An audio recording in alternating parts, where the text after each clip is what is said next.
PT Pertamina, Persero, kembali menggelar Anugerah Jurnalistik Pertamina, AJP, 2025 sebagai ajang penghargaan tertinggi bagi insan pers yang berperan aktif memberitakan program terkait sektor migas. Sosialisasi ajang tahunan ini dilaksanakan untuk wilayah teritori Sulawesi di salah satu resto Jalan Botolempangan, Makassar. Ratusan wartawan hadir mengikuti kegiatan ini, baik secara langsung di Makassar maupun daring dari Parepare, Sulawesi Barat, Sulawesi Tenggara, Sulawesi Tengah, Gorontalo, hingga Sulawesi Utara. Erika dari Shu Pertamina menyampaikan bahwa AJP 2025 memiliki sejumlah tahapan mulai dari peluncuran hingga penjurian karya.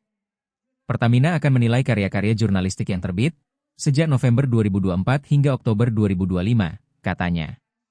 Media and Communication Pertamina, Nerissa Pitrasari, turut menguraikan kategori AJP 2025 yang terdiri dari bisnis dan non-bisnis.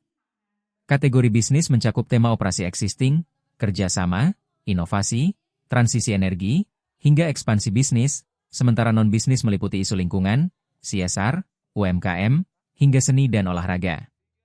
Melalui sosialisasi ini, Pertamina mengajak insan pers di Sulawesi untuk menghasilkan karya terbaik sekaligus menjalin sinergi positif dengan industri energi nasional. Download Tribun X sekarang, menghadirkan lokal menjadi Indonesia.